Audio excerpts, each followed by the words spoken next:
সুহানালাইৰ top 10 বাতৰি স্বাগতম। ডিগবৈ পিঞ্জৰাবদ্ধ এটা প্ৰকাণ্ড নাহৰ ফুটুকি ডিপিএছ স্কুলৰ চৌহদত পিঞ্জৰাত আবদ্ধ হ'ল নাহৰ ফুটুকিটো। সাংসদ প্ৰিয়া সৰোজৰ সৈতে বিবাহপাশত আবদ্ধ হ'ব ভাৰতীয় ক্ৰিকেটাৰ ৰিংকু সিং। 8 জুনত লক্ষ্ণৌত অনুষ্ঠিত হ'ব আঙুঠি পিন্ধোৱা পৰ্ব। গোহাইগাঁৱৰ বাবুবিলত বিধ্বংসী অগ্নিকাণ্ডত তেলৰ পাইপ ফাটি লাগিল জুই, নিমিষতে কলা ধুৱাই আৱৰি ধৰিলে আকাশ। তিতাবৰত আৰক্ষীৰ ড্ৰাগছ বিৰোধী অভিযান। ৰজাবাৰী সোণোৱাল গাঁৱত বুজন পৰিমাণৰ নিচাযুক্ত টেবলেট জব্দ, সৰবৰাহকাৰী প্ৰতাপ সোণোৱালক আটক আৰক্ষীৰ। মিজোৰামত অব্যাহত ভয়াৱহ ভূমিস্খলন। চাম্ফাই জিলাৰ ভাফাইত ভূমিস্খলনত খহি পৰিল ঘৰ, নিহত হ'ল একেটা পৰিয়ালৰে 4গৰাকী লোক।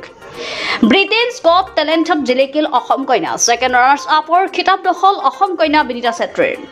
ব্যাপক হাৰত বৃদ্ধি ব্ৰহ্মপুত্ৰ নদীৰ জলস্তৰ, পানীত বুৰ গ'ল ফেৰীঘাটৰ ৰেম্প, বন্ধ কৰা হ'ল মাজুলী নিমাতী অফলামুখ কমলাবাৰী ফেৰী সেৱা। গুৱাহাটীৰ হাউকুছিত অচিনাক্ত ব্যক্তিৰ মৃতদেহ উদ্ধাৰ। বশিষ্ঠ নৈত উটি আহিছিল মৃতদেহটো। স্থানীয় লোকৰ খবৰৰ ভিত্তিত ঘটনাস্থলীত আৰক্ষী উপস্থিত। আৰু আজিৰে পৰা হ্ৰাস পালে বাণিজ্যিক চিলিণ্ডাৰ দাম। 24 টকাকৈ হ্ৰাস পালে প্ৰতিটো চিলিণ্ডাৰ মূল্য। আৰু ঘোষণা হ'ল মিছ ৱৰ্ল্ড 2025ৰ ফলাফল। থাইলেণ্ডৰ সুচাতা সুবাংশ্ৰীৰ শিৰত জিলিকিল বিশ্ব সুন্দৰীৰ খিতাপ। হায়দৰাবাদত অনুষ্ঠিত হৈছিল মিছ ৱৰ্ল্ড 2025ৰ প্ৰতিযোগিতা।